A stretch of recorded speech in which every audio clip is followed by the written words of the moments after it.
नमस्ते दोस्तों, div India पे आपका स्वागत है। सोमवार का दिन शंकर भगवान को समर्पित होता है। आज के दिन भक्त भोलेनाथ को प्रसन्न करने के लिए विशेष पूजा अर्चना करते हैं। कुछ लोग आज के दिन व्रत भी रखते हैं ताकि शिव की विशेष कृपा प्राप्त की जा सके। अगर आप भी बाबा भोलेनाथ के आशीर्वाद के लिए सोमवार का व्रत कर रहे हैं तो शिव व्रत कथा को पढ़कर या सुनकर इस उपवास को पूरा करें। तो आइए सुनते हैं सोमवार की व्रत कथा। एक समय की बात है, किसी नगर में एक साहूकार रहता था। उसके घर में धन की कोई कमी नहीं थी, लेकिन उसकी कोई संतान नहीं थी।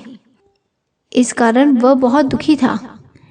पुत्र प्राप्ति के लिए वो प्रत्येक सोमवार व्रत रखता था और पूरी श्रद्धा के साथ शिव मंदिर जाकर भगवान शिव और पार्वती जी की पूजा करता था।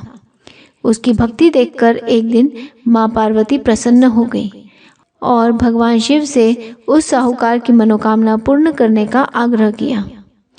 पार्वती जी की इच्छा सुनकर भगवान शिव ने कहा कि हे पार्वती, इस संसार में हर प्राणी को उसके कर्मों का फल मिलता है और जिसके भाग्य में जो हो उसे भोगना ही पड़ता है।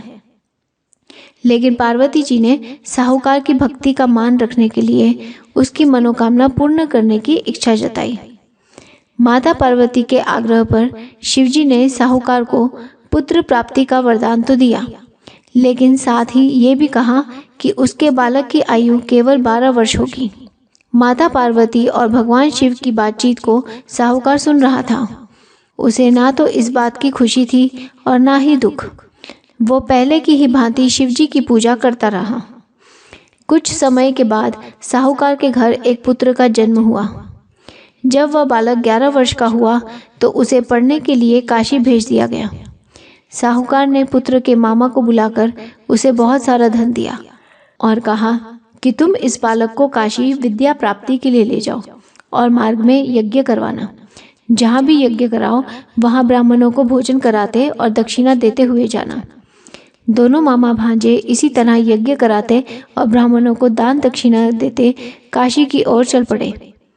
रात में एक नगर पड़ा जहाँ नगर के राजा की कन्या का विवाह था, लेकिन जिस राजकुमार से उसका विवाह होने वाला था वह एक आंख से काना था। राजकुमार के पिता ने अपने पुत्र के काना होने की बात को छुपाने के लिए एक चाल सोची। साहूकार के पुत्र को देखकर उसके मन में एक विचार आया। उसने सोचा, क्यों ना इस लड़के को दूल्हा बनाकर राजकुमारी से विवाह करा दूं। विवाह के बाद इसको धन देकर विदा कर दूंगा और राजकुमारी को अपने नगर ले जाऊंगा। लड़के को दूल्हे के वस्त्र पहनाकर राजकुमारी से विवाह कर दिया गया, लेकिन साहूकार का पुत्र ईमानदार था। उसे ये बात न्याय संगत नहीं लगी।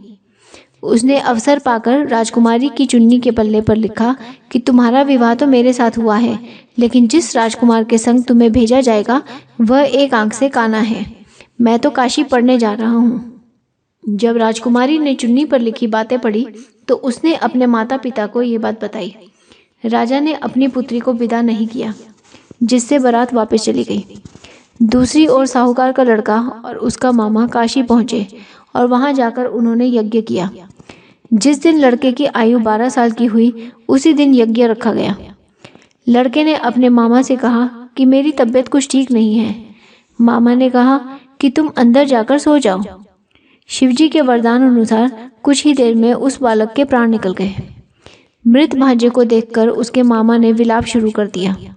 संयोगवश उसी समय शिवजी और माता पार्वती उधर से जा रहे थे। पार्वती ने भगवान से कहा कि स्वामी, मुझे इसके रोने का स्वर सहन नहीं हो रहा। आप इस व्यक्ति के कष्ट को अवश्य दूर करें। जब शिवजी मृत बालक के समीप गए तो वो बोले कि ये उसी साहूकार का पुत्र है जिसे मैंने 12 वर्ष की आयु का वरदान दिया था। अब इसकी आयु पूरी हो चुकी है। लेकिन मातृभाव से विभोर माता पार्वती ने कहा कि हे महादेव, आप इस बालक को और आयु देने की कृपा करें, अन्यथा इसके वियोग में इसके माता पिता भी तड़प तड़प कर मर जाएंगे। माता पार्वती के आग्रह करने पर भगवान शिव ने उस लड़के को जीवित होने का वरदान दिया। शिवजी की कृपा से वह लड़का जीवित हो गया। शिक्षा समाप्त करके लड़का मामा के साथ अपने नगर की ओर चल दिया।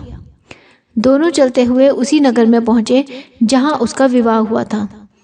उस नगर में भी उन्होंने यज्ञ का आयोजन किया। उस लड़के के ससुर ने उसे पहचान लिया और महल में ले जाकर उसकी खातिरदारी की और अपनी पुत्री को विदा किया। इधर साहूकार और उसकी पत्नी भूखे प्यासे रहकर बेटे की प्रतीक्षा कर रहे थे। उन्होंने प्रण कर रखा था कि यदि उन्हें अपने बेटे की मृत्यु का समाचार मिला तो वह भी प्राण त्याग देंगे, परंतु अपने बेटे के जीवित होने का समाचार पाकर वह बेहद प्रसन्न हुए। उसी रात भगवान शिव ने व्यापारी के स्वप्न में आकर कहा कि हे श्रेष्ठी, मैंने तेरे सोमवार के व्रत करने और व्रत कथा सुनने से प्रसन्न होकर तेरे पुत्र को लंबी आयु प्रदान की है।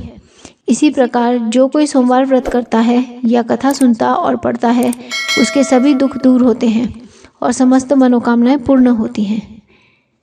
ओम नमः शिवाय।